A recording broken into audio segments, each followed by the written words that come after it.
सध्या दुसऱ्यांच्या नावावर अनेक सिम कार्ड घेऊन गुन्हेगारी कृत्य करण्याचं प्रमाण वाढलंय. तुमच्या नावावर घेतलेलं सिम कार्ड जर सायबर फसवणूक किंवा इतर गुन्ह्यांमध्ये वापरलं गेलं तर तुम्हाला कायदेशीररित्या जबाबदार धरलं जाऊ शकतं. आपल्या नावावर किती सिम कार्ड आहेत, हरवलेला किंवा चोरी झालेला मोबाईल ब्लॉक करण्यासाठी नेमकं काय करायचं तेच मी तुम्हाला या व्हिडिओत सांगणार आहे. नवं सिम कार्ड घेताना आपण काही कागदपत्र सिम विक्रेत्याला देतो. याच कागदपत्रांचा वापर करून काही जण आपल्या नावावर सिम कार्ड घेतात.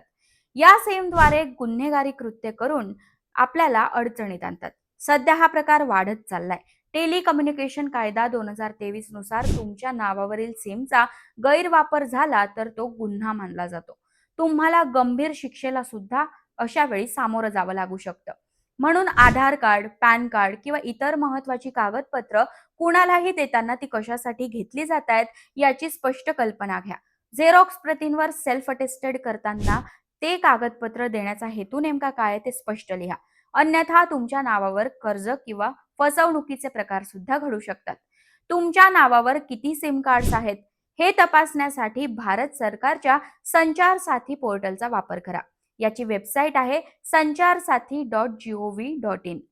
नो युअर मोबाईल कनेक्शन्सवर क्लिक करून मोबाईल नंबर आणि OTP द्वारे लॉग इन करून तुम्ही यादी पाहू शकता आणि अनोळखी नंबरची तक्रार करून ते बंदही करू शकता.